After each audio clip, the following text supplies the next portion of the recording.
बिस्मिल्लाहिर्रहमानिर्रहीम। अस्सलाम वालेकुम नाज़रीन, मैं हूं सैयद अनवारुल हसन और आप देख रहे हैं प्रोग्राम 10 तक बरह रास्त पीटीवी न्यूज़ इस्लामाबाद स्टूडियो से। नाज़रीन, साबिक वज़ीर-ए-आज़म इमरान खान साहब की जानिब से जो मुतनाज़ा बयानात सामने आ रहे हैं, जिसमें उन्होंने मुल्क के दिवालिया होने, फिर इस्टेब्लिशमेंट के बरवक्त फैसले ना करने और फिर उनके मुताबिक इसकी वजह से खुदा न खास्ता मुल्क के 3 हिस्सों में बंट जाने पे सिलसिले में जो खदशात का इज़हार किया है, तो इस पर हम देख रहे हैं कि एक शदीद सियासी रद्द अमल सामने आ रहा है। वज़ीर-ए-आज़म मोहम्मद शहबाज शरीफ साहब ने इस हवाले से बयान दिया और उन्होंने कहा कि खान साहब सियासत ज़रूर करें, लेकिन मुल्क के खाकम बदन टूट जाने के हवाले से बात करके हदूद से तजावज़ ना करें। उन्होंने इसके साथ साथ कहा कि वो तुर्की में मुआहदात कर रहे हैं, लेकिन यहाँ पर पाकिस्तान के हवाले से इस तरह की गुफ्तगू हो रही है। फिर साबिक सदर आसिफ जरदारी साहब ने भी इमरान खान साहब के बयान की मजम्मत करते हुए कहा कि वो इस पर एहतजाज करेंगे और इस तरह के बयानात जो हैं, उन्होंने कहा कम अज़ कम जो पॉलिटिकल पार्टीज़ पाकिस्तान में इस वक्त बरसर इक़्तिदार हैं उनके होते हुए ऐसा नहीं होगा। और आज इसकी गूंज हमें पार्लियामेंट में भी सुनाई दी। सेनेट ऑफ पाकिस्तान का इजलास जारी था, जिससे यूसुफ रज़ा गिलानी साहब जो फॉर्मर प्राइम मिनिस्टर साहब हैं, उन्होंने तो यहाँ तक बल्कि अपील की इमरान खान साहब से कि वो अपना ये बयान वापस लें। एक तो इस हवाले से ज़रूर हम गुफ्तगू करेंगे। फिर सुप्रीम कोर्ट ऑफ पाकिस्तान में दरख्वास्त दायर की थी पाकिस्तान तहरीक इंसाफ ने। इमरान खान साहब की जानिब से असद उमर साहब ने पिटीशन दायर की थी और कहा था कि जो वो लॉन्ग मार्च करना चाह रहे हैं उसकी पेशगी इजाज़त दी जाए और ताकि वो अपने लाएमल का ऐलान करें। लेकिन आज रजिस्ट्रार ऑफिस ने वो दरख्वास्त वापस कर दी इतराज़ात लगाकर, और इस सिलसिले में ये कहा गया कि इस सिलसिले में सुप्रीम कोर्ट ऑफ पाकिस्तान ने एक फ़ैसला दे चुका है और मुतल्लिका फोरम पर आप लोगों ने नहीं रुजू किया। फिर खान साहब आज शांगला में मौजूद थे और जो उनका वो अवामी इज्तिमात से खिताबात का सिलसिला है वो जारी है, और उन्होंने कहा कि वो परसों यानी हफ्ते को दीर में जलसे में अपना नया लाएमल देंगे। इस हवाले से ज़रूर हम गुफ्तगू करेंगे। और अभी कुछ देर कबल मिफ्ता इस्माइल साहब जो वज़ीर ख़जाना है, उन्होंने पेट्रोल डीज़ल की कीमतों में 30-30 रुपये फ़ी लीटर इजाफे का ऐलान कर दिया है और उन्होंने बताया कि पेट्रोल की जो अब नई कीमत है रात 12 बजे के बाद से 209 रुपये 86 पैसे होगी, डीजल की कीमत 204 रुपये 15 पैसे और मिट्टी के तेल की नई कीमत 181 रुपये 94 पैसे है। और उन्होंने कहा, प्रेस कॉन्फ्रेंस में उनसे तुंदोतेज सवालात हुए, उन्होंने कहा 120 अरब रुपए की सब्सिडी देने का पाकिस्तान मुतहम्मल नहीं हो सकता। लेकिन इसके साथ साथ एक अच्छी खबर यह है कि चाइना ने पाकिस्तान के लिए जो 2.3 अरब डॉलर की रीफाइनेंसिंग है यानी दोबारा देने का अयादा कर दिया है, और इससे यकीनन हमारी जो बैलेंस ऑफ पेमेंट है उसमें इस्तेकाम आएगा। इन नुकात पर हम गुफ्तगू करेंगे। हमें क्या है, रियाज फतियाना साहब ने, आप सीनियर पॉलिटिशियन है, मेंबर ऑफ कौमी असम्बली रह चुके हैं, पाकिस्तान तहरीक इंसाफ से आपका ताल्लुक है। बहुत शुक्रिया फतियाना साहब कि आपने हमें वक्त दिया। लाहौर स्टूडियो से हमें लाहौर DSNG लिंक पर हमें ज्वाइन कर रहे हैं अली परवेज़ मलिक साहब। आप मेंबर कौमी असम्बली हैं और PMLN से आपका ताल्लुक है और स्टैंडिंग कमेटी ऑन फाइनेंस के आप मेंबर हैं। फैसल करीम कुंडी साहब ने हमें ज्वाइन करना था हस्बे वादा, लेकिन वो फ़ोन नहीं उठा रहे, लिहाजा हमारी तवक्को तो यह है कि वो शायद हमें सुन रहे होंगे तो ज्वाइन करेंगे, वगरना फिर हम कोशिश करेंगे पीपल्स पार्टी का मौक़िफ़ किसी और रहनुमा से आप तक पहुँचाने के लिए। बहुत शुक्रिया। रियाज फतियाना साहब, सर आपसे गुफ्तगू का आगाज़ करेंगे। इमरान खान साहब मुल्क के 3 साल 8 माह वज़ीर-ए-आज़म रहे हैं। सर, ये जो बयानात दिए जा रहे हैं, आप इस हवाले से क्या कहेंगे? आप एक सीनियर पॉलिटिशियन हैं और आपने बहुत से असम्बलियों में बहैसियत मेंबर सूबाई असम्बली, कौमी असम्बली वक्त गुजारा है, तो as a former prime minister मैं आपसे जानना चाहूँगा कि अब वो जाकर किस फ्रेम ऑफ माइंड में, जब वो कह रहे हैं कि खुदा न खास्ता दिवालिया हो जाएगा और फिर फ़ौज ने अगर बर वक्त फैसले ना किए तो मुल्क टूट सकता है और फ़ौज का इदारा भी तबाह हो सकता है, तो इस तरह इस हवाले से बताइएगा इस नहज पे क्यों कर पहुँच गए खान साहब? अनवर साहब देखें, जनाब इमरान खान पौने 4 साल तक मुल्क के वज़ीर-ए-आज़म रहे हैं। उनकी गहरी नज़र है मुल्क की मईशत, खारजा अमूर, दाखिली सलामती और सारे मामलात के साथ मुख्तलिफ इदारों के साथ भी उनका रब्ता रहा है जो बतौर प्राइम मिनिस्टर होता है जी। तो उन्होंने एक तरीके से कोई ऐसी बात नहीं कही, सिर्फ वार्न किया है कि खुदा न खास्ता जिस तरीके से मईशत बैठती जा रही है, स्टॉक एक्सचेंज नीचे चले गया, डॉलर कहाँ से कहाँ पहुँच गया। आपने देखा कि आज एक हुकूमत ने नया बम फिर गिरा दिया है। 30 रुपये फ़ी लीटर तेल की कीमत पहले एक हफ़्ता पिछली जुमेरात को बढ़ाई गई, अभी 7 दिन नहीं हुए तो आज फिर कीमत 30 रुपये 60 रुपये एक हफ़्ते के अंदर कीमत बढ़ा के आवाम को सख्त अजियत में डाल दिया है। अभी आज ही आपने देखा होगा कि तकरीबन 10 रुपया फ़ी यूनिट बिजली की कीमत भी बढ़ा दी गई है। अब खाद वैसे ही दस्तयाब नहीं, गुम हो गई है। और कोई ऐसी चीज़, जितनी भी इंसान की ज़रूरत की चीज़ें, आटा, चीनी, घी, आपकी अद्वियात, हर चीज़ आसमान को छू रही है। अवाम इतने परेशान हैं और वो सड़कों पर आने वाले हैं। ये हमारे ख़िलाफ़ महंगाई मार्च करते थे, अब अवाम इनके ख़िलाफ़ महंगाई मार्च करने जा रहा है। और कल बरोज़ जुमा बाद नमाज जुमा पूरे मुल्क में हम एहतजाजी मुजाहरे कर रहे हैं हुकूमत के पीटीआई ने अनाउंस खिलाफ। कर दिया। अनाउंस कर दिया, पूरे मुल्क में हम मुजाहरे करेंगे बाद नमाज जुमा हुकूमत के ख़िलाफ़ कि इन्होंने अवाम पर जो बम बरसाए हैं महंगाई के, कभी बिजली के, कभी अभी तेल के। तो वो आपका नुक्ता ठीक है, मैं उस पर जरूर पूछूंगा अली परवेज मलिक साहब, जो ये आपने उठाए हैं, क्योंकि इन्होंने भी महंगाई मार्च किया था पीपल्स पार्टी, और ये भी कहते थे जब आपके दौर में पेट्रोल की कीमत बढ़ती थी वहां तक ठीक है। लेकिन मैं चाहता हूं कि इस पर थोड़ा सा डेवलप करते हैं।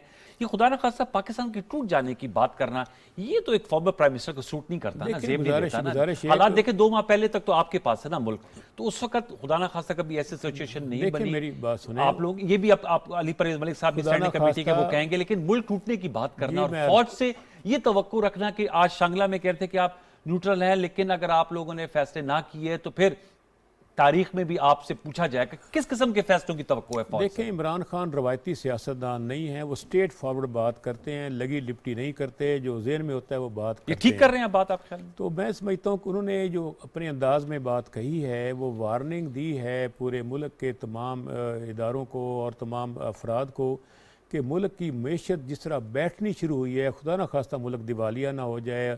जब मुल्क दिवालिया होगा तो फिर बजट नहीं बनेगा, बजट फौज से क्या तवक्को है सर? देखें, फौज की चलिए, ये तो आपने इकोनॉमी की बात की ना। देखें, फौज के मैंडेट में है खारजी और दाखिली सलामती तो के लिए उन्होंने इकोनॉमी तो नहीं है ना सर? नहीं, दाखिली सलामती की बात जब आती है, मैं इस पर मिसाल देना चाहूँगा। सोवियत यूनियन दुनिया की दूसरी बड़ी सुपर ताकत थी अमेरिका के बाद। इसमें ईस्ट यूरोप और सेंट्रल एशिया के मिला के 30-35 मुल्क उसके अंडर थे। फिर आपने देखा कि जब उसके पास 26 लाख फ़ौज थी, दुनिया की सबसे ज़्यादा मिसाइल थे, कोई हज़ारों जहाज़ थे, और इसके बावजूद जब उसकी गोरबाचोफ वहाँ पे आए तो अमेरिका ने बग़ैर एक फायर किए सोवियत यूनियन का शिराजा बिखेर दिया और पूरे मुल्क का टुकड़े टुकड़े हो गया। और उसके नतीजे में सोवियत यूनियन के खात्मे के बाद अमेरिका सुप्रीम ताकत बन के उभरा। ये तो इंटरनेशनल पॉलिटिक्स का हिस्सा रहा है और हुआ है। तो हमें खदशात हैं कि इस मौके पे पाकिस्तान कतई क्लेम माजरत फिर तो आपको चाहिए आप अली परवेज मलिक साहब की हुकूमत का साथ दें। पाकिस्तानियत सबसे पहले आती है। अगर खदशात हैं खान साहब के वज़ीर आज़म रहें तो बैठें। अगर वो और जलाओ घेराव की तरफ आएंगे तो रियाज फतियाना साहब वो तो फिर और मुआशियत देखें पर इस इसके मनफी असरात आएंगे। इससे तो आप एग्री करेंगे ना? मेरी अर्ज सुने, मुल्क इस वक्त शदीद आइनी, कानूनी, मुआशी, सियासी बहरान का शिकार है। उसका हल क्या आपके पास? इसका हल फौरी इलेक्शन है। अवाम के सामने नए मैंडेट के लिए जाएं ताकि एक मुस्तहकम हुकूमत है। इस वक्त कमज़ोर हुकूमत है। और फौज आप चाहते हैं कि वो इलेक्शन कॉल करे? एक वोट के फ़र्क से ये तमाम जमातों के बिसाखियों के सहारे पे खड़ी हुई है। मेजॉरिटी पार्टी आज भी हम है पाकिस्तान में। बाहर क्यों है पार्लियामेंट से? आप मेंबर कौमी असेंबली क्यों अलग लोग बाहर इशू है, बैठे वो हैं? अलग इशू आप अंदर जाके फिर बैठे, अपनी आवाज से में आवाज मिलाएं। बतौर एहतजाज हम बाहर बैठे हुए हैं। मैं ये अर्ज़ कर रहा हूँ कि आज भी 130 मेंबर्स हमारे साथ बैठे हुए हैं। मुस्लिम लीग नून की आप तादाद देख लें असम्बली की कितनी बनती है। तो इसका यही हल है कि क्योंकि ये हुकूमत ठोस फैसले करने की पोजीशन में नहीं है, अवाम का इसे एतमाद हासिल नहीं है, इसका एक ही शॉर्टकट है कि फिल फॉर पाकिस्तान में आम इंतखाबात का ऐलान कर दिया जाए। और खान साहब न जीते फिर वो कहेंगे धांधली हो गई। फिर देखेंगे ना, क्यों नहीं जीतेंगे? जब अवाम हमारे साथ है, अवाम देख रही है, सफ़ेद दिन को दिन और रात को रात ही तो सर आप एक साल 2 महीने या 4 महीने रहते हैं, आप मैंडेट का इंतजार कर नहीं, तो मेरी बात सुने ना। चलिए, मैं अली परवेज मलिक साहब को भी शामिल गुफ्तगू करते हैं। आपकी इजाजत से बात करें, मुल्क में यूनिटी आ जाएगी, यूनिटी आ जाएगी। अली परवेज मलिक साहब, आपने गुफ्तगू सुन ली रियाज फतियाना साहब की। Sir, floor is yours. आप क्या कहेंगे इस हवाले से? वो कहते हैं हाल यही है कि फौरी इंतखाबात कराएं और जो है फिर तमाम हालात सुधर जाएंगे। बिस्मिल्लाहिर्रहमानिर्रहीम। बहुत शुक्रिया अनवार भाई, आपने अपने प्रोग्राम में याद किया। देखें, रियाज फतियाना साहब उन चंद लोगों में से हैं जो पाकिस्तान तहरीके इंसाफ के अंदर जो एक बैलेंस्ड माइंड और एक बैलेंस्ड ओपिनियन रखते हैं। मैं इनकी जो तजवीज़ है उसके ऊपर बिल्कुल आखिर में आके अपनी बात से कनेक्ट करने की कोशिश करूँगा। पर मैं जिस बात से आगाज़ करना चाहता हूँ वो ये है कि हमें मेरे ख्याल से अनक्वालिफाइड बेसिस के ऊपर इस चीज़ की मजम्मत करनी चाहिए जब कोई भी एक साबिका वज़ीर आज़म जो है इतनी गैर जिम्मेदाराना गुफ्तगू करे, जब वो मुल्क टूटने की बात करे, जब वो मुल्क को डिफ़ॉल्ट करने की बात करे, जब वो रियासत के इदारों को सियासत के अंदर घसीटने की बात करे। मेरे ख्याल से इसके ऊपर सब लोग जो इस जमहूरी सिस्टम के अंदर, पाकिस्तान के दस्तूर के अंदर बिलीव करते हैं, इनको बिल्कुल अनक्वालिफाइड बेसिस के ऊपर इसकी मजम्मत करनी चाहिए। अब आ जाएं कि इमरान खान साहब ने जो बयानिया अपनाया है, जिसके अंदर उनकी नजर के अंदर हर बंदा जो उनकी हुकूमत के खिलाफ था वो रियासत मुखालिफ है, मेरे ख्याल से ये बिल्कुल गलत बात है। हालांकि और मैं बल्कि आपसे यहां तक कहना चाहूंगा कि मैं जाती तौर पे बेनिफिट ऑफ द डाउट, ये जो फतियाना साहब ने जिसकी तरफ बात की ना कि इमरान खान साहब ने वार्निंग के तौर पे या फिगरेटिवली ये बात की, मैं जाती तौर पे ये बेनिफिट ऑफ द डाउट वजीर आजम को देना चाहता हूं, क्योंकि मैं नहीं समझता, ना मैं ये सोच सकता हूं कि कोई भी पाकिस्तान का साबिक वजीर आजम इतनी छोटी सोच का मालिक हो सकता है। हालांकि आप जानते हैं कि ये वो वजीर आजम है जिसने अपने सियासी मुखालफीन के ऊपर हीरोइन भी डाली, ये वो साबका वजीर आजम है जिसने अपने दौर के अंदर ना सिर्फ अनगिनत पाकिस्तान मुस्लिम लीग नवाज और बाकी पार्टियों के मेंबरान के ऊपर बागी होने के पर्चे काटे, पर उसके साथ साथ साबका वजीर आजम आजाद कश्मीर जब वो मॉडल टाउन में पाकिस्तान मुस्लिम लीग नवाज सेक्रेटेरिएट के अंदर अपने कायद की गुफ्तगू सुनने के लिए इकट्ठे थे तो उनके ऊपर बागी होने के पर्चे काटे। इसके अलावा मेरे समेत बेपनाह मेंबरान के ऊपर दहशतगर्दी के पर्चे काटे और इन्होंने क्या कुछ नहीं किया। उसके बावजूद मैं आपको कहता हूं, मैं बेनिफिट ऑफ द डाउट दे देता हूं। और जो फतियाना साहब ने लाइन ली है कि आज मईशत और ये मुल्क अंदरूनी तौर पर इतना कमजोर हो गया है कि आज हम डिफॉल्ट की तरफ जा रहे हैं, उन्होंने ये फिगरेटिवली और वार्निंग के तौर पे कहे, तो मैं आपसे एक सवाल पूछता हूं अनवार भाई, मुझे बता दें जो आज हमारे सोसाइटी के अंदर ये पोलराइजेशन नजर आती है, ये तनाव नजर आता है, इसके पीछे बुनियादी वजह क्या है? क्या उसके अंदर ये इमरान खान की तर्ज सियासत उसके पीछे बुनियादी वजह नहीं है? तो इसकी जिम्मेदारी क्या पाकिस्तान मुस्लिम लीग नवाज पे जाएगी, जमात इस्लामी पे जाएगी या किसी और सियासी जमात के ऊपर जाएगी? तो ये चीज की जिम्मेदारी भी तो इमरान खान को खुद लेनी पड़ेगी ना। और इसके साथ ही जो मईशत की सूरत है, मुझे बताएं अगर ये इतनी जबरदस्त मईशत, इतनी पायदार मईशत, ऐसी तरक्की करती हुई मईशत छोड़ के गए थे तो आज 2 महीने के अंदर ये अपने मुंह के ऊपर क्यों गिर गई है? आज पाकिस्तान ब्यूरो ऑफ स्टैटिस्टिक्स ने डेटा रिलीज किया है, आपकी एक्सपोर्ट 25% बढ़ी है, साथ इंपोर्ट 50% बढ़ी है, जिसकी वजह से आपका जो तिजारती खसारा है 43 बिलियन डॉलर का रिकॉर्ड सतह के ऊपर 11 महीने के ऊपर पहुंच गया है, जिसकी वजह से आप बाहर के ममालिक के ऊपर डिपेंडेंट हैं। यही वो वजह है जिसकी वजह से आप IMF के ऊपर डिपेंडेंट हैं। यही वो वजह है जिसकी वजह से आप आजादाना खारजा पॉलिसी, जो इमरान खान कहता है कि मेरा ऑब्जेक्टिव था और मुझे इसलिए निकाला गया, इसलिए नहीं बना सके क्योंकि आप इस मुल्क को अंदरूनी तौर पे खोखला करके गए हैं। और आज हमें हर दिन गुजारने के लिए गिड़गिड़ाना पड़ता है क्योंकि हमें इस चीज का एहसास है कि अगर पाकिस्तान ने डिफॉल्ट किया, जिस तरह से श्रीलंका के अंदर हुआ है, तो किस तरह से कितारें लगेंगी पेट्रोल के लिए, किस तरह से कितारें लगेंगी दवाई के लिए, किस तरह से लोग आपकी एलसियां कबूल नहीं करेंगे, किस तरह से आप एक बंद होके एक शटडाउन के अंदर चले जाएंगे। तो ये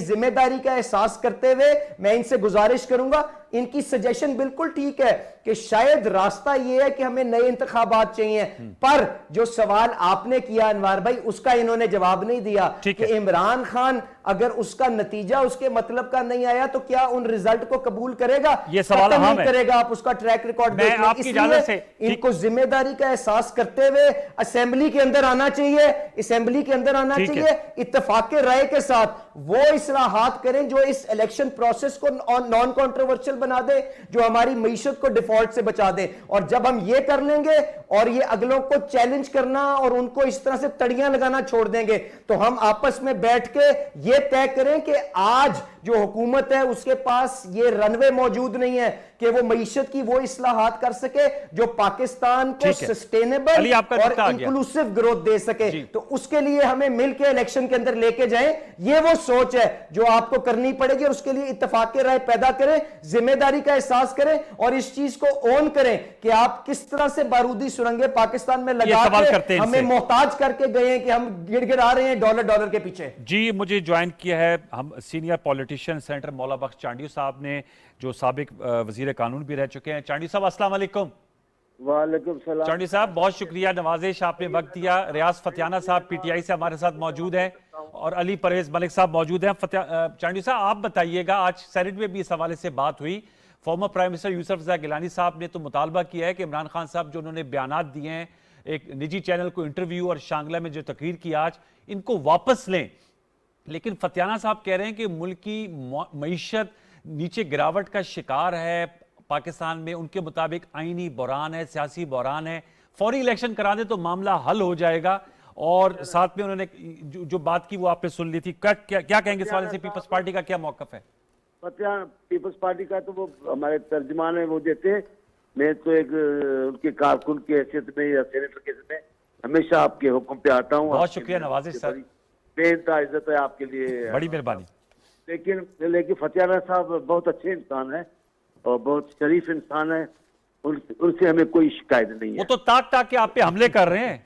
नहीं, करने देना, करने दें। अभी मैं सामने होता तो हमला बिल्कुल नहीं करते, खामोश हो जाते। चांडियो साहब कुछ बिल्कुल नहीं करते। वो मेरा भी एहतराम करते, मेरा ख्याल भी करते कि मैं भी उनका एहतराम करता हूँ। सर मजबूरी में अच्छे शरीफ लोगों को इमरान खान साहब के दबदबे ने बातें करने पे मजबूर कर दिया है।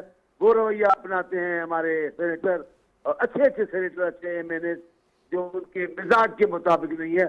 लेकिन क्योंकि वो पीटीआई में तो इसलिए वो करना पड़ते हैं, लिहाजा ये परी है फतियाना साहब, में उनको कुछ नहीं कहता। अब दूसरी बात, जी बात खान कीजिए। साहब ने जो शासन रास्ता अख्तियार किया है, जिस सियासत, पाकिस्तान की सियासत को जिस राह पे लेके जा रहे हैं, ये पाकिस्तान के लिए बेहतर नहीं है। ये रवैये हमारे सकाफत से, कल्चर से, कौमी इक़्तिदार से मुसाबकत नहीं रखते। ये तरीक़ेकार मुनासिब नहीं है। वज़ीर आज़म हुए तो जो लबो लहजा उनका था, हर टीवी में पूछा था वज़ीर आज़म साहब कम से कम वज़ीर आज़म की तरह तो बोलो, वो ऐसा कभी नहीं हुआ। वो वज़ीर आज़म के में जो गालियां, दबाव, दराजी मुखालफों को, लेकिन आप देखते रहे हो, बड़े संजीदा आदमी हो, आपने देखा है वज़ीर आज़म आता है, आपने आगे से नहीं गुजरता, 4 लाइनें पीछे से आकर फिर आकर पीछे से बैठता है। जी संजीदगी लीडर की, लीडर ऐसे होते हैं, वज़ीर आज़म ऐसे होते हैं। आप हिंदुस्तान के वज़ीर आज़म के लिए मिलने के लिए मरे जा रहे हैं। आप अमेरिका के सदर के टेलीफोन के इंतजार में मरे जा रहे हैं। आप औरों की बात, पाकिस्तान का लीडर है जिसने कहा हम आपके साथ हैं, उससे हाथ मिलाना क्या कुफ्र हो जाएगा? आपको बिलावल साहब ने कहा हम आपके साथ हैं, तो आपने क्या जवाब दिया उनका? जी असल बात तो ये आपका रवैया अच्छा नहीं है। और आपने कौम को दिया क्या है? आपने एक भी खिताब में ये नहीं बताया कि मैंने ये किया है। वो तो कह रहे थे रूस मान गया था 30% सस्ता तेल। मुझे याद है। चांडियो साहब वो तो आज भी कह रहे थे शांगला में कि रूस तो मान गया था, अगरचे हकायक के मुनाफी है, लेकिन उस बात पे इसरार कर रहे हैं। रूस को भी देख लेते हैं अभी रूस। लेकिन आप देखें मेरे चेयरमैन की हालत, मेरे चेयरमैन का रवैया देखें। ये होता है हकीकी कॉन्फ्रेंस का पाकिस्तानी का रवैया। ये गया कौम मुत्तहिदा में, वो मैं पकड़ लूंगा नवाज शरीफ को, आसिफ साहब को, यूं कर दूंगा, यूं। ये बेलौकामी लीडर ऐसे बोलते हैं बेलौकामी प्लेटफॉर्म पे। देखो बिलावल साहब कहते उम्र पे थोड़ी होता है जी की शऊर, तदब्बुर, उम्र की बात नहीं होती। हाँ, तजुर्बे से बहुत सारी बातें सीखी जाती है। मेरे चेयरमैन ने क्या कहा? नहीं, उधर उन्होंने कोई तनकीद नहीं की वज़ीर आज़म पर, कोई पाकिस्तान की वजह नहीं। उन्होंने कहा ठीक है, जो उनका मौक़िफ़ है वो ठीक दुरुस्त मौक़िफ़ था। जी उन्होंने कहा था अमेरिका में। लोग मुझे बोले यार ये नौजवान ने तो कमाल कर दिया। मैंने कहा आखिर भुट्टो का नवासा है, बेनजीर साहबा का बेटा है, आसिफ साहब का बेटा है, आखिर ऐसे तो नहीं है वो। अच्छा मुझे बताएगा चांडियो साहब, आप तो बड़े जीरक सियासतदान हैं। अब ये जो इस वक्त हलचल पाई जाती है, इरताश पाया जाता है, खान साहब सुप्रीम कोर्ट में एक पिटीशन लेकर जा रहे हैं, नहीं मेरी सुन ले, आज एस्टेब्लिशमेंट को कह रहे हैं कि आप लोग न्यूट्रल ना रहें। सारा पाकिस्तान सुन रहा है आपके बदौलत मेरी आवाज। ये नहीं मानेंगे, ये तय कर चुके हैं। अगर मुझे नहीं तो कुछ भी नहीं, तबाही तो तबाही सही, लेकिन ये नहीं मानेंगे। अच्छा, वरना ये बातें मानने की नहीं है तो क्या है? हम क्या कहते हैं उनको? कुछ भी तो नहीं। इलेक्शन होनी चाहिए। ऐसा कौन सा सियासतदान वो बेमतलब होगा जो इलेक्शन का मुखालिफ होगा? नहीं। लेकिन ये जो इलेक्शन चाहते हैं, ये जो नताइज चाहते हैं, वो पीपल्स पार्टी या आम सियासतदान या आम कारकुन सियासी वो ये नहीं चाहेगा। ये क्या नतीजा हासिल करना चाहते हैं, ये क्या फैसला करना चाहते हैं, वो सब जानते हैं, मुझसे न कहलवाएं। लेकिन मैं इनको कह रहा हूं, आपको कह रहा हूं, ये जिस रास्ते पे चले हैं वो रास्ता पाकिस्तान के बखे उधेड़ देगा। लेकिन अच्छा, पाकिस्तान की अफवाज पर पाकिस्तान की अदलिया पर, पाकिस्तान के दूसरे इदारों पर, पाकिस्तान की सियासी पार्टियों पर, सियासी रहनुमाओं पर, सबसे बढ़कर पाकिस्तान की आवाम पर यकीन है। वो सब के सब मोहब्बे वतन है। फिलहाल फिलहाल फिलहाल गोरबाचोव कोई कामयाब नहीं हो सकते। मेरे साथ ही रहेगा फतियाना साहब। चांडियो साहब कह रहे हैं कि जिस रास्ते पे आपके कायद निकल पड़े हैं, खुदा ना खास्ता वो पाकिस्तान के बखी उधेड़ देंगे। तो मैं आपसे जानना चाहूँगा, और अली परवेज़ मलिक साहब ने भी कहा कि अगर इलेक्शन करवा भी लें, नताइज अगर आपकी मर्जी के ना आए, खान साहब की मर्जी के, तो वो नहीं मानेंगे। और 2013 में ऐसे ही हुआ था, उसके बाद भी लॉन्ग मार्च और धरना हुआ, फिर 2016 में इस्लामाबाद को बंद करने की बात हुई, फिर अब दोबारा उन्होंने परसों का एक नया लाएमल का ऐलान कर देंगे। तो सर, अगर आप भी इंतखाबात चाहते हैं और ये भी चांडियो साहब और अली परवेज़ मलिक साहब की जमातें भी चाहती हैं, तो तय कर लें इंतखाबी इस्लाहात ये प्रोसेस कर रहे हैं। अब नैब के चेयरमैन की तकरीरी भी होनी है, पार्लियामेंट में 130 मेंबर है, अपना वजन वहां जाहिर करें। देखें, मौला बख्श चांडियो साहब हमारे भाई हैं और प्यारे दोस्त हैं। पीपल्स पार्टी ने हाथ किया है नून लीग के साथ, इनको धक्का दे के जरदारी साहब और पीपल्स पार्टी इंजॉय कर रही है। ये चाहते हैं कि महंगाई और बैड परफॉर्मेंस से मुस्लिम लीग नून की पोजीशन ख़राब हो और पीपल्स पार्टी इस गैप को आके फिल करे। तो ये तो मेरे ख्याल है अली परवेज़ मलिक साहब की पार्टी को सोचना चाहिए उनके साथ हुआ क्या है, अच्छा। किस तरह हाथ दिखाया है। दूसरी गुजारिश ये है कि बिल्कुल हम तैयार हैं बैठने के लिए, अगर वन पॉइंट एजेंडा हो कि फ्री फेयर ट्रांसपेरेंट कौमी सूबाई इंतखाबात के लिए हुकूमत तैयार है, तो हम इस पे बैठ कर बात कर सकते हैं। अगर इंतखाबी इस्लाहात इनके ज़हन में है, उस पर भी बैठ कर बात तो की कर जा रहे सकती हैं, है। असम्बलियों से पास हो रही हैं सर इंतखाबी इस्लाहात, आप लोग हिस्सा नहीं बन रहे। वो बात ठीक है आपकी, बैठ के हम बात करने को तैयार हैं। अगर इस पे इस वन पॉइंट एजेंडे पे आ जाएं कि मुल्क में किस तरह इस सियासी आइनी कानूनी बुहरान का खात्मा करना है, क्योंकि मैशत और सियासी इस्तेकाम जुड़े हुए हैं वो आपस बात में। आपकी सही है। अगर सियासी इस्तेकाम नहीं होगा तो मुआशी इस्तेकाम हो नहीं बिल्कुल सकता। नहीं हो सकता। अगर मुआशी इस्तेकाम नहीं होगा तो मुल्क की सालमियत और यकजहती को नुकसान पहुँच सकता है। यही तो प्राइम मिनिस्टर साबिक इमरान खान साहब ने कही कि अगर हमारी जेब में पैसा ही नहीं होगा तो हम दिफा पे कहाँ से खर्च करेंगे, आवाम को सर्विसेज कहाँ से देंगे, तनख्वाहें कहाँ से देंगे सिविल अफसरान की, मुल्क में डेवलपमेंट कैसे होगी।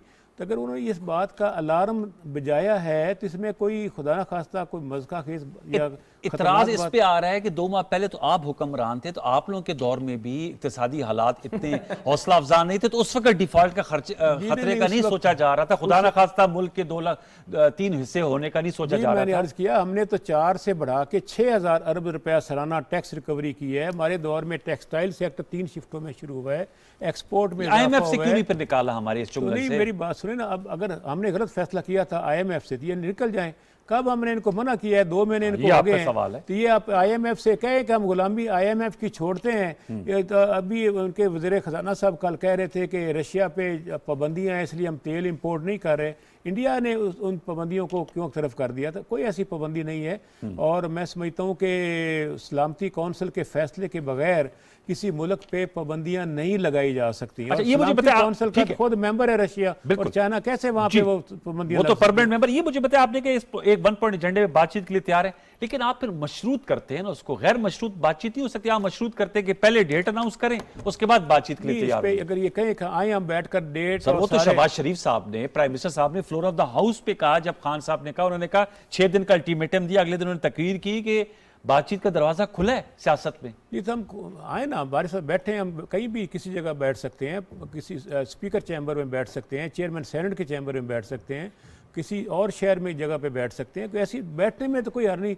हम वो उनको कोई ये तो नहीं कहते कि वो पाकिस्तान के बाशिंदे नहीं हैं। बेशक हुकूमत के हम खिलाफ हैं, लेकिन एक बैठ कर हम बात तो करने आप तो अच्छी लाइन ले रहे हैं, आप तो बड़ी अच्छी राय दे रहे हैं, लेकिन खान साहब को मैंने सुना है कि इनको हुकूमत देने से बेहतर था कि एटम बम खुदा ना खास्ता गिरा देते। उनका उन्होंने इस्तारा इस्तेमाल किया है, खुदा ना खास्ता बड़े खतरनाक इस्तारे इस्तेमाल कर रहे हैं फतियाना साहब। उनका मकसद यही था कि मुल्क को तबाह करने की तरफ हम ले जा रहे हैं। मकसद तबाह करने से मुराद खुदा ना खास्ता ये नहीं कि खाकम और उनके बदन को, उनका मकसद ये था कि मुल्क मुआशी तौर पर नीचे बैठ जाता है। अभी आज हालत देखें, अभी मैं आ रहा था तो लोग बुरी तरह बुरा भला कह रहे थे हुकूमत को कि किस तरह 30 रुपए इन्होंने मोटरसाइकिलों वाले, बेचारे रिक्शों वाले, टैक्सी कार वाले, कारों वाले परेशान थे। उनको तो दिया ना 28 अरब का पैकेज जो दिया है, जो 2000 रुपए बेनजीर इनकम सपोर्ट प्रोग्राम में मिलेगा। फर्क नहीं पड़ेगा। ये जो महंगाई का एक नया तूफान आने वाला है, किरायों में इजाफा हो जाएगा, सारी रसद के मामलात बिगड़ जाएंगे, तो एक बहुत बड़ा एक फ्लड आ रहा है महंगाई का मुल्क में, अवाम परेशान है। हो सकता है, मैं कहता हूँ, हम तो कह रहे हैं ना इंतखाब के लिए, हो सकता है अवाम खुद ही सड़कों पर आ जाए महंगाई के खिलाफ। ये अली परवेज मलिक साहब जो फतियाना साहब कह रहे हैं, सर ये आप लोगों के लिए पॉइंट ऑफ कंसर्न तो होगा, जो 30-30 रुपए पेट्रोल और डीजल की कीमतें 7-7 दिनों में बढ़ रही हैं, और ये कह रहे हैं हमने कल एहतजाज की कॉल भी दे दी है, तो ये खान साहब पहले ही उतालवे हो रहे हैं कि किस तरह आपकी हुकूमत को गिराएं और लॉन्ग मार्च करें, तो आप उनको ये मटेरियल नहीं फराम कर रहे, पॉलिटिकल अपना कैपिटल बर्न नहीं कर रहे अली परवेज मलिक साहब? अच्छा अनवार भाई, मैंने तो आपसे पिछले सवाल के अंदर ही मैंने आपसे कहा था कि मैं फतियाना साहब के एहतराम के अंदर अपने हथियार पहले ही फेंक चुका हूं, और मैं कोशिश करूंगा कि फजूल की बहस में ना जाऊं। अब इन्होंने 3-4 बातें की हैं, मैं आपको एक एक करके उनका जवाब दे देता हूं। एक तो इन्होंने कहा कि जी हमने इतनी ज़बरदस्त मईशत की मैनेजमेंट कर दी थी कि टैक्स की जो कलेक्शंस हैं वो 6000 अरब के करीब पहुंच गई थी। तो मुझे ज़रा अनवार भाई, अभी 1 महीना रह गया है, ज़रा जब पूरे साल का जब खाता बनेगा ना, ज़रा ये भी देख लीजिएगा कि इस साल जो आपका अंदरूनी खसारा होगा वो 5,500 अरब से तजावज ज्यादा कर जाएगा। और पाकिस्तान मुस्लिम लीग नवाज का जो आखिरी साल था, जिसके अंदर आप जानते हैं इलेक्शन ईयर के अंदर अखराजात भी बहुत ज्यादा हो जाते हैं, हुकूमतें बेपनाह पैसे खर्चती हैं, उस वक्त तकरीबन ये खसारा 2200 अरब का था। तो इन्होंने अगर टैक्स बढ़ाया उससे कहीं गुना ज्यादा इन्होंने अपने खर्चे बढ़ा के खसारा बढ़ा दिया, तो इन्होंने मईशत को मजबूत किया कि कमजोर किया, ये मैं आपके व्यूअर्स के ऊपर छोड़ देता हूं। दूसरा कहते हैं कि IMF की गुलामी अगर इनको नहीं पसंद तो छोड़ दें। तो मुझे बताएं, जब ये छोड़ के गए थे अपनी, जब इनको हुकूमत से निकाला गया था, तो स्टेट बैंक के पास ऑफिशियल रिजर्व्स कितने पड़े हुए थे, जरा आप मुझे बता दें? $11 बिलियन। उसके बाद आपका 3 महीने का जो अगला अप्रैल मई जून, इनके अंदर $10 बिलियन की रिक्वायरमेंट थी, जिसके अंदर आपने करंट अकाउंट डेफिसिट जो 3 महीने का था पूरा करना था, रिजर्व्स को अपनी जगह के ऊपर मुस्तहकम रखना था, और जो आपके जो इन्होंने कर्जे लिए थे उनकी रीपेमेंट्स को मीट करने के लिए $10 अरब दरकार थे। तो मुझे बताएं, IMF के अलावा जब आप हमारी हुकूमत के हाथ इस तरह से बांध के गए कि आपने जो दोस्त ममालिक से पैसे लिए, उन $11 बिलियन में से $10 बिलियन चाइना का, सऊदी अरेबिया का, UAE का, कतर का डिपॉजिट था, तो सिर्फ बैलेंस ऑफ पेमेंट सपोर्ट के लिए था, इस्तेमाल के लिए नहीं था। पर उसके साथ भी ये शर्त तय करके गए कि अगर IMF का प्रोग्राम आपके पास नहीं होगा तो आप ये पैसे वापस करेंगे। तो आप मुझे बता दें कि $10 बिलियन जो चाहिए, और $10 बिलियन जिसको यहां पे मेंटेन करके रखना था, $20 बिलियन के बगैर कोई भी और एवेन्यू अगर हमारे पास अवेलेबल था, हमने एक्सप्लोर नहीं किया, तो हमें कटहरे में बिल्कुल खड़ा कर दें। पर ये अवाम को बेवकूफ नहीं बना सकते कि IMF आज मजबूरी क्यों है। और जो ये यहां पे बता रहे हैं कि रशिया से हम तेल लेके आना चाहते थे और लोगों को रिलीफ देना चाहते थे, तो गुजारिश ये है, मैं इस बहस के अंदर जाए बगैर कि क्या पाकिस्तान के पास वो रिफाइनिंग कैपेसिटी मौजूद है कि रशियन क्रूड ऑयल को यहां पे रिफाइन कर लें, मैं इस बहस में जाए बगैर इनको इस बात का जवाब दे दूं कि इंडिया क्यों मंगवा सकता है और पाकिस्तान क्यों नहीं मंगवा सकता। उसकी वजह यह है कि इंडिया के पास जो ऑफिशियल रिजर्व्स पड़े हुए ना डॉलर के, जरा गूगल करके देखें, $600 अरब से ज्यादा है, क्योंकि उन्होंने ध्यान दिया था अपनी मईशत को तगड़ा करने के ऊपर। हमारे पास $11 बिलियन, जिसमें से $10 बिलियन मांगे टांगे के, इसलिए हम वहां पे जाके रशिया के साथ तेल इंपोर्ट नहीं कर सकते, एम्बार्गो और नो एम्बार्गो। और अगर इन्होंने पिछले 3-4 साल के अंदर अपना ध्यान सियासी मुखालफीन के ऊपर हीरोइन डालने के बजाय मईशत को जो रिफॉर्म्स, जो इस्लाहात दरकार थी, अगर उसके ऊपर किया होता, तो यकीनन आज भी हम रशिया से भी और दुनिया के हर मुल्क से जो हमें चीज सस्ती मिलती, वो आज यकीनन लाके यहां पे लोगों को रिलीफ दे सकते थे। तो ये वो बात आपके सामने पूरी लोगों के आगे लाना बहुत जरूरी था। अच्छा, अब जो बार बार ये यहां पे डंडोरा पीट रहे हैं कि पेट्रोल कितना महंगा कर दिया, लोग इनको बुरा भला कह रहे हैं, तो मुझे बताएं, जिस तरह फतियाना साहब क्या मुंतखब होके आए हैं, उस तरह मैं लाहौर की सीट से मुंतखब होके नहीं आया। मुझे नहीं पता अवाम को क्या तकलीफ पिछले 3-4 सालों के अंदर आई है, और आज 2 महीनों से उनके ऊपर किस तरह से तकलीफ आ रही है।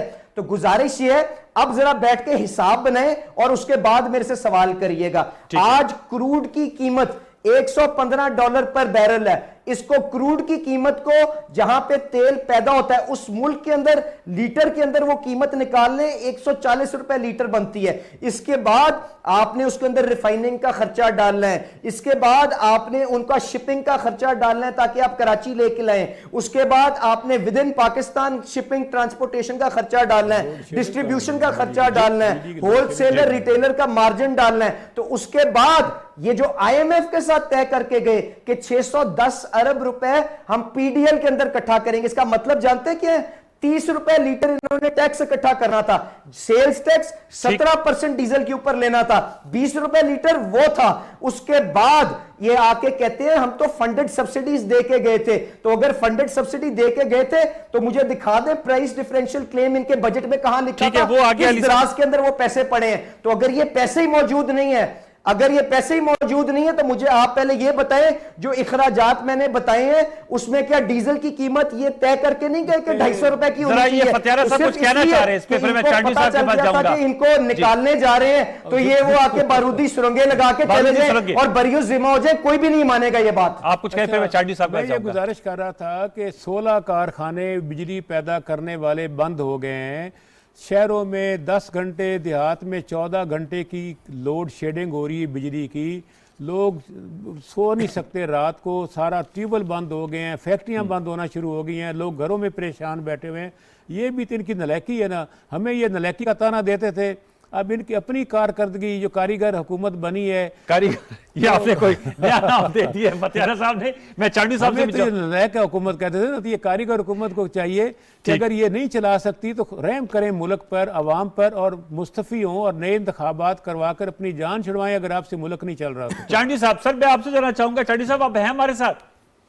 भाई मैं अभी आपकी वजह से बैठा हूं। अच्छा, ये मुझे बताया कि फतियाना साहब कह रहे हैं कि आप लोगों ने उनके बकौल अली परवेज मलिक साहब की जमात के साथ हाथ कर दिया, आप लोग कंफर्टेबल पोजीशन में बैठे, ये पेट्रोल की कीमतें बढ़ा रहे हैं तो सामना अली परवेज मलिक साहब और उनकी जमात को करना पड़ रहा है। यार मैं बताऊं अनवर हसन साहब, ये कश्मीर कश्मीर करते थे, किया क्या? सिर्फ एक रोड का नाम रख दिया है, चारा है श्रीनगर जी, और तो बेड़ा गर्क करके गए कश्मीर के मसले का। इन्होंने तो जो स्टेट स्कीम IMF की जो बातें मानी है, स्टेट बैंक को ही गुलाम करता है, इन्होंने गुलामी कबूल की है, स्टेट बैंक भी उनके हवाले करती है, उसकी आजादी खत्म करी। क्या कह रहे हैं फतियाना साहब? दरवेश है, वो डरते हैं, वो डरते हैं, वो नहीं बात कर सकेंगे PTI की लीडरशिप के सामने। ये मैं आपको सारी बातों का एक ही जवाब देता हूं। खान साहब जिस रास्ते पर पाकिस्तान को लेके जा रहे हैं, जिस सियासत को आम करना चाहते हैं, जी, जिस सियासी उसूलों को ये अपनाना चाहते हैं पाकिस्तान में, वो पाकिस्तान के बखिए उधेड़ देगा। लेकिन क्योंकि पाकिस्तान के फौज, पाकिस्तान की अदलिया, पाकिस्तान के इदारे, पाकिस्तान की सियासी पार्टियां सबकी सब मोबे वतन है, लिहाजा पाकिस्तान के गोरबाचियों को कामयाबी के इम्कान कम है। सवाए इंतशार के, सवाए लड़ाई के कौन सी सियासत कर रहे हैं? आप बताएं, किस प्रोग्राम, किस खिताब में आकर बताया है मैंने यूं किया, यूं किया? नहीं। सवाए मुखालिफों को गाली देने के, और उन्होंने किया क्या? ये बताए ना वजीर कौन सा इन्होंने तैलीमी इदारा खोला है, ये बताए ना आपने इन्होंने कौन सा कॉर्नर हाउस गिराया है, ये बताए ना कौन से किस आदमी का प्रोटोकॉल खत्म किया। ये छोटी बातें बता रहा हूँ, बड़ी बातें नहीं बता रहा हूँ, छोटी छोटी बातें। ये क्या कर सकेंगे? कुछ भी नहीं कर सके। फतियाना साहब दरवेश आदमी, मैं उनकी इज्जत करता हूँ, मैं उन पर नहीं बोल रहा। ये खान साहब की बात कर रहा हूँ जी। ये मैं बता देता हूँ, ये जो खान साहब का रवैया है, ये अगर किसी सिंध बलोचिस्तान के किसी नुमाइंदे का होता, अच्छा, कब का उसको फांसी चढ़ा दिया होता। ये तबाह कर देंगे। आप देखिए क्या ये कर रहे हैं अभी। अब तो भाई चांडी साहब कैसे डील करेंगे इमरान खान साहब के साथ? कैसे डील किया जाएगा खान साहब के साथ? कोई मुकदमा बनाने जा रहे हैं क्या? उन्हें गिरफ्तार किया जाएगा? उन्होंने वैसे आज पेशावर हाई कोर्ट से जमानत ले ली है। अनवर हसन साहब मुकदमा तो बने या न बने, वो पाकिस्तान के ऐसे वफाक में रहते ही नहीं है। वो वहां चले गए जहां उनकी हुकूमत है। बहादुर है, बहुत बहुत बहादुर है। भुट्टो का नाम लेते हैं, भुट्टो तो मक्तल का हमें ऐसे उठा के चले गए। बीबी तो तालिबान के सामने खड़ी हो गई। बिलावल साहब का मौकफ तो देखें। अब ये बैठ गए पख्तूनख्वा में, आए इस्लामाबाद में सियासत करें, ये करवा लिया है। ऐसे दिलेर लीडर नहीं होते, लेकिन अपनी जिंदगी और सियासत को बचाने का मैं उसका मुखालिफ नहीं हूँ, लेकिन मुझे सियासत नहीं कर, मुझे हुकूमत नहीं मिली तो पाकिस्तान 3 टुकड़े हो जाएगा, अफवाज पाकिस्तान से हथियार हमारे एटमी जो है वो चले जाएंगे, दिवालिया हो जाए। वज़ीर आज़म को, साबिक वज़ीर आज़म को ये मौक़िफ़ नहीं अपनाना ठीक कह रहे हैं। ये मौक़िफ़ पाकिस्तान है, हमें ऐसा नहीं करना चाहिए। आप सुन रहे हैं मेरी बात? मैं आप लाइव आपकी आवाज जा रही है चांडी साहब, बात करें। अरे मेरी सुन ले, भुट्टो साहब को फांसी आई, बीबी ने ये नहीं कहा कि पाकिस्तान टूट जाएगा, बीबी को कत्ल किया गया, बिलावल साहब और आसिफ साहब ने नहीं कहा कि पाकिस्तान टूट जाएगा। ये क्या तरीका है? आपकी हुकूमत चलेगी, अब मुल्क खत्म हो जाएगा, इंशाल्लाह मुल्क कायम दायम रहेगा, इंशाल्लाह इंशाल्लाह जमहूरियत भी चलेगी। आप अगर उसूलों के मुताबिक सियासत करेंगे, हुकुम वतनी की सियासत करेंगे तो आप भी बचेंगे, अल्लाह आपकी सियासत भी आपकी हुकूमत की तरह इतना लेता है मैं ना लहरा जाऊँ। आप उन्होंने कहा जी, वरना फतियाना साहब अगर सियासत सही तौर पे नहीं करेंगे तो फिर हुकूमत के साथ साथ आपकी सियासत पर भी उन्होंने तो फातिहा पढ़ ली है चांडी साहब, इन्ना लिल्लाहि व इन्ना इलैहि राजिऊन। तो आपने तो सियासत करनी है बड़ी तवील, तो आप कहाँ फंस ये गए? तो जो हमारी मौजूदा इम्पोर्टेड हुकूमत है, ये तो मेरा ख्याल पिछले 4 सालों से यही दुआएं और बददुआएं मांगते रहते हैं। तो वो लगता है असर लेकिन काम कर आपने गई देखा ना। होगा कि पीटीआई का वोट बैंक बड़ा है, अवाम में मकबूलियत बड़ी है, लाखों के मजमे रेफरेंडम की तो ये सूरत सड़कों पे हाल है। वैसे क्यों नहीं? ये बताएं, आप पंजाब से लोग क्यों नहीं निकले? आपने कहा लाखों के मजमे हुए, मेरी बात सुने। आपका जलसा अच्छा हुआ था कमालिया का, ये कमालिया से कितने लोग आए इस्लामाबाद? मेरी अर्ज सुन लें, कमालिया से काफ़ी लोग आए हैं, लेकिन उन्होंने सड़कें ब्लॉक कर दी, कंटेनर रख दिए, छापे लगाए, अपने सीढ़ियाँ लगा के लोगों घरों में छलांगें लगाई, खौफ व रास फैलाया गया, मुकदमात बनाए गए। हमारे ज़िला टोबा टेक्सिंग के सैकड़ों लोगों को उठा के इन्होंने मुल्तान जेल में जाके डाला, दूसरे ज़िलों में डाला, और इतनी आप बर्बरियत पहुंच पाए थे और- इस्लामाबाद? मैं पहुंच गया था, मैं एक दिन पहले निकला आप था। कैसे पहुंच मैं गए एक दिन फिर? पहले निकला था, वरना उस दिन निकलता तो मैं भी ना पहुंच पाता। हमारे बहुत से लोग हमने पहले निकाल लिए थे वहां से। स्ट्रेटेजी ये फतियाना साहब आप पहुंच के सारे लीडर आ गए। नहीं, नहीं, हिकमत- फरूख हबीब साहब, फवाद चौधरी साहब, जी, आप, हमारी हिकमत अमली थी। उस्मान बुज़दार साहब को भी मैंने देखा था। तो वो मैंने फयाजुल अर्ज हसन किया चौहान कि- भी अकेला मोटरसाइकिल पे आ गया इसलिए था। हमने हिकमत अमली के तहत अपने लोगों को पहले एक दिन बुलवा लिया था, वो बच गए, वरना जो नहीं आ सके वो उस दिन आते हुए रोक लिए गए। तो मेरा ख्याल कभी ऐसा नहीं हुआ। पहले बिलावल भुट्टो साहब ने मार्च किया है, फजल रहमान साहब ने मार्च किया, हमने किसी को रोका नहीं, सबको आसानी दी है। कहीं के लेकिन आप तो खूनी मार्च और हुकूमत को गिराने के लिए धरना देने डी चौक आ रहे थे ना सुप्रीम कोर्ट ऑफ पाकिस्तान तौर पर हमने में। धरना अब उन्होंने 7 देखे ना। सवालात छोड़े हैं एजेंसीज को, और उन्होंने कहा है कि जो उन्होंने ऑर्डर किया था उस पर किस हद तक इतलाक हुआ है? जनाब, हमने डी चौक पे कोई धरना नहीं दिया, आपके सामने है। नहीं, आ तो रहे थे ना, खान साहब ऐलान तो कर रहे थे ना। देखिए ना, मेरी उस वक्त तक उन तक ऑर्डर पहुंचा नहीं था सुप्रीम कोर्ट का कि कौन सी बाबर जगह रहमान साहब उनके काउंसिल थे, श्योरिटी लेकर गए थे। जी, फतेह, आप बाबर तो खुद रहमान साहब माशाल्लाह तो सुप्रीम कोर्ट में थे, वो कंटेनर पे थे। अनवार आपस भाई, में बात वो ही नहीं हो जस्टिस सकी याया उनकी। अफरीदी का जो डिसेंट नोट है उसका भी पूछ लें। जी, फतियाना साहब ने सुन लिया है।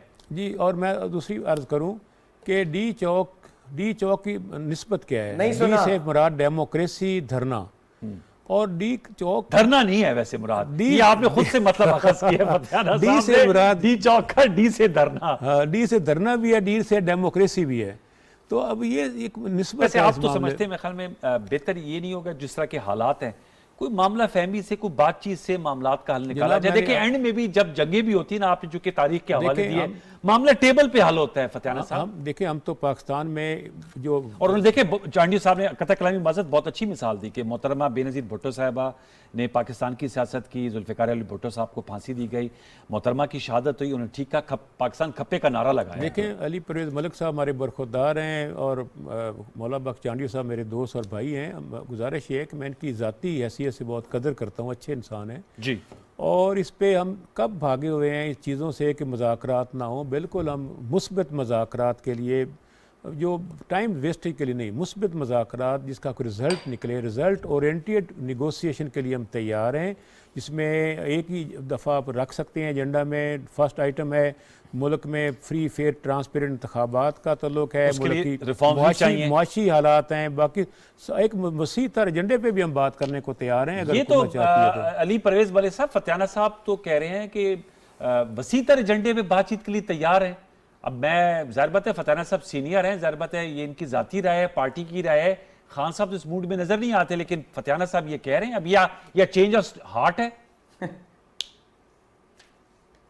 अच्छा अनवार भाई, बात यह है कि लॉन्ग मार्च के पीछे इनकी क्या नीयत थी, मैं उसके ऊपर बाद में आता हूं, पर जरा एक सेकंड के लिए जो इनका इससे पहले लॉन्ग मार्च हो चुका है, जो ये 126 दिन का इन्होंने सर्कस लगाया था, जिसके अंदर आपकी अमलाक को क्या नुकसान पहुंचाया, जिस दफ्तर में आप बैठ के ये शो कर रहे हैं उसके साथ किस तरह इन्होंने वहां पे क्या रवैया रखा था, सुप्रीम कोर्ट के ऊपर गंदे कपड़े टांगे कि नहीं टांगे, अपने कजन ताहिरुल कादरी के साथ मिलके कब्रें कितनी खोदी और उसमें किसको डालना था, ओएएसपी और क्या कुछ नहीं इन्होंने किया, क्या आपने नहीं देखा? उसके बाद आपने नहीं देखा कि लाहौर के अंदर एक कांस्टेबल शहीद हुआ, मेरी वालदा के हलके के अंदर वो रहता था, जब वो इनके जो जहां पे इंटेलिजेंस रिपोर्ट्स थी कि जाके देखें कि वहां पे ये असला इकट्ठा कर रहे हैं, वो वहां पे जाके गया तो इन्होंने गोलियां मारी, उसके बाद इतनी तौफीक नहीं हुई कि उसके आके जनाजा पढ़े, उसके लिए जाके फातिहा कर लें, उसके बाद इनका अपना जो ओहदेदारान था लाहौर का जुबैर नियाजी,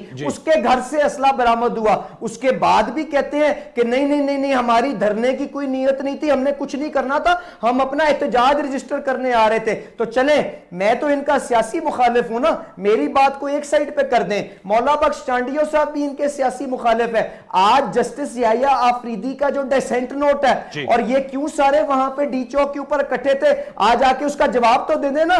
उस डेसेंट में क्या ऑनरेबल सुप्रीम कोर्ट का जज ये नहीं कहता कि इन्होंने कंटेम्प्ट ऑफ कोर्ट की है, क्योंकि पीसफुल प्रोटेस्ट बिल्कुल हमारे दस्तूर के अंदर ये हर सियासी जमात के पास हक मौजूद है, पर उसके लिए जो डिकोरम, जो तरीकाकार है, वो भी सुप्रीम कोर्ट तय कर चुका हुआ है। वो H9 प्लॉट कहां पे, इमरान खान का कंटेनर कहां पे, और इसको इस तनाजुर में देखें कि जस्टिस याहिया आफरीदी अपने नोट के अंदर क्या कह रहे हैं, तो आपको पता चल जाएगा ये क्या कह रहे हैं। वो जो कह रहे हैं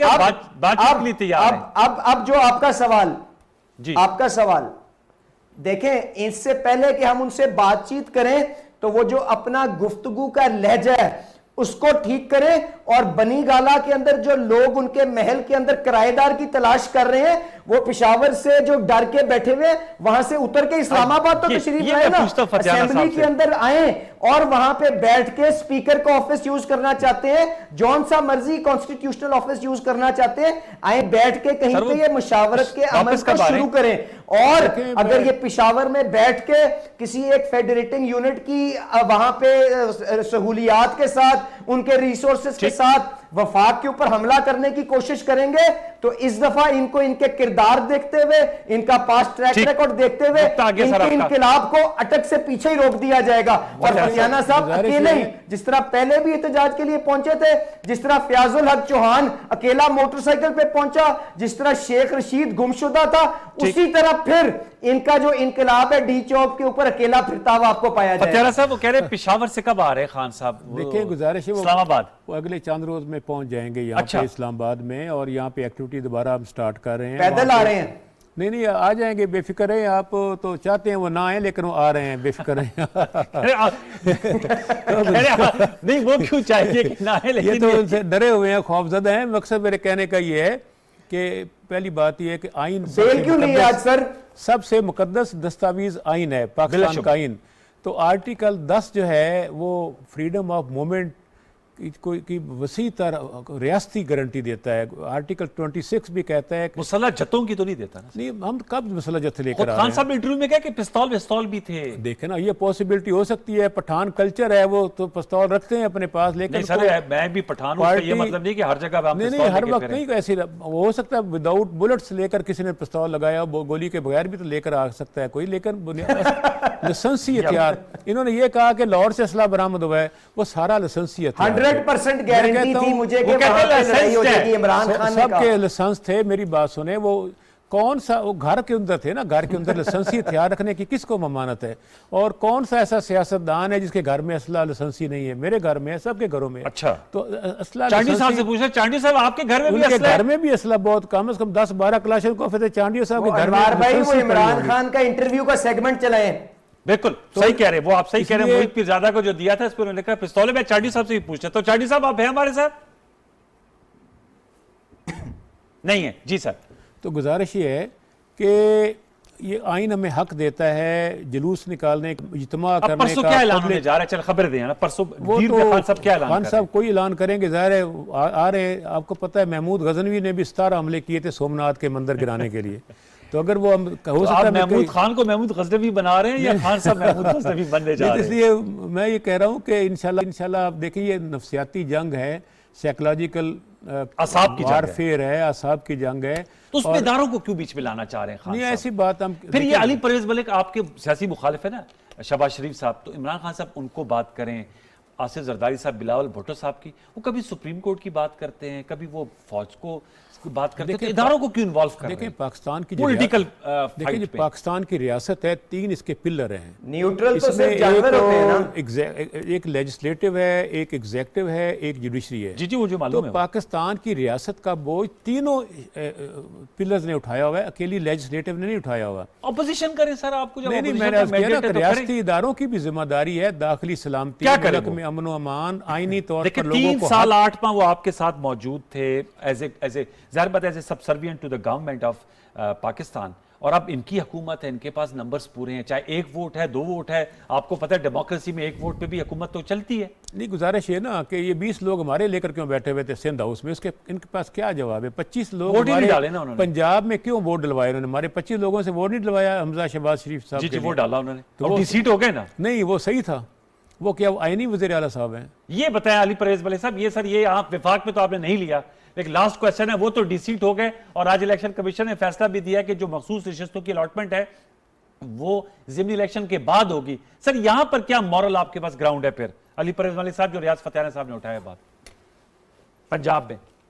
नहीं तो अनवार भाई मुझे बताएं कि अगर इनका कोई इत्तेहादी इनसे किनारा कशी इख्तियार करना चाहे कि जी पंजाब हम की बात आपकी नहीं कर रहे। नालायकी का बोझ लेके अपने हलकों में नहीं जा सकते, तो मुझे बताएं इसमें क्या गैर इखलाकी नहीं, वो चीज है, अपने क्या बैकग्राउंड गैर की बात आईनी कर रहे चीज हैं, है? जहांगीर- अगर किसी को अली खान लालच साहब की दे बात कर के रहे हैं। कोई खरीदो फरोख्त हुई है, किसी का ईमान खरीदा गया है, तो लाए उसका सबूत अवाम के सामने पेश करें। मैं अपनी आवाज फतियाना साहब की आवाज के साथ मिलाऊंगा और कहूंगा कि जिन लोगों ने अपना जमीर बेचा है उनको करार वाकई सजा दें। पर अगर सियासी मजबूरी के तहत फतियाना साहब अपने हलके में ना जा सके और इमरान खान से अलहदा होकर उसके खिलाफ वोट डाल दें, तो क्या मैं फतियाना साहब के ऊपर रिश्वत लेने का इल्जाम लगा दूंगा नहीं, देखें बगैर ना। किसी सबूत के, देखें, बगैर आइन किसी के शवाहिद के? आर्टिकल तो ये तो कतन नहीं हो सकता पंजाब ना। में- आप बात ये है कि अगर पंजाब आपके में पास आर्टिकल ऐसी कोई 63 चीज की एविडेंस मौजूद है है, तो तो सामने डिसीट कर लेके दिया ना उन्होंने। ताकि मिल के तो वो सियासत को वो साफ इस्तीफा दे रहे करें हैं, और इस चीज की जिम्मेदारी लें इस्तीफा कि देना चाहिए। आपने वो इन लोगों काम को टिकटें दी सर, उन्होंने थी, तो काबिला आप ही बना की दिया। वजह से वो मुंतखब होकर असेंबली नहीं, में आए मैं थे बेटा और आपसे आज सवाल अपने करता हल्के हूं। को आवाज देने अब वो के लिए किसी और आपसे को भी किनारा बात कशी करने दें। इख्तियार जी जी कर रहे हैं। अली भाई ये लास्ट आपसे सवाल करना चाह रहे मेरा हैं। सवाल ये है कि जो आपके वज़ीर आला पंजाब हैं वो पाकिस्तान तहरीक इंसाफ के वोटों के साथ बने हैं, उनके अलावा बने हैं? अगर वो हमारे वोटों के साथ बने हैं तो उनका आईनी कानूनी अखलाकी जवाज़ है कि वो अपनी सीट पर रहें। जब उनको इलेक्शन कमीशन ने नाअहल करार दे दिया आर्टिकल 63A के तहत, तो उसके बाद आया वो वहाँ पे इस वक्त उनकी मेजॉरिटी है हाउस के अंदर, क्या इतमाद का वोट लेने की पोजीशन में है? क्या वो इतमाद का वोट कल परसों लेकर दिखाएंगे?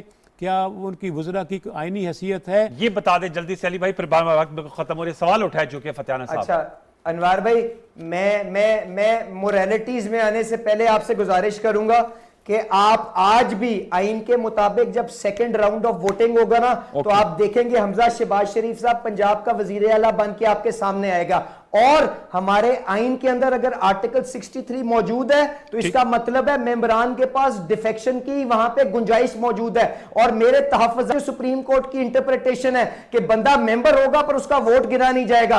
पर अगर मैं आला अदलिया की ये ओपिनियन को मानते हुए भी आज सेकंड राउंड ऑफ वोटिंग में जाऊं तो हमजा शहबाज शरीफ के पास मेजोरिटी मौजूद है नहीं, और वही वजीर आला पंजाब होगा।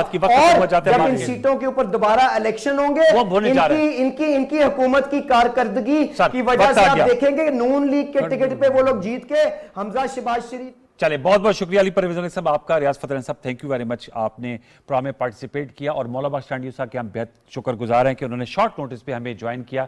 फैसल करीम कुंडी साहब ने कमिटमेंट की थी, बार के उन्होंने ऑनर नहीं किया, लेकिन मौला बख्श टांडी साहब आए और उन्होंने अपनी पार्टी का मौक़िफ़ दिया। व्यूअर्स, मेरे ख्याल में as a former prime minister साहब जो उन्होंने बयान दिए हैं खान साहब ने, वो as a former prime minister साहब जेब नहीं देते। उनको चाहिए कि वो बातचीत की तरफ हैं, पॉलिटिक्स ज़रूर करें, अपने सियासी हरीफों पर वो तनकीद कर सकते हैं, उनका पूरा डेमोक्रेटिक राइट है, लेकिन इदारों को इस तरह इन्वॉल्व करना और फिर बार बार पब्लिक स्पीकिंग में करना मेरे ख्याल में वो जेब नहीं देता।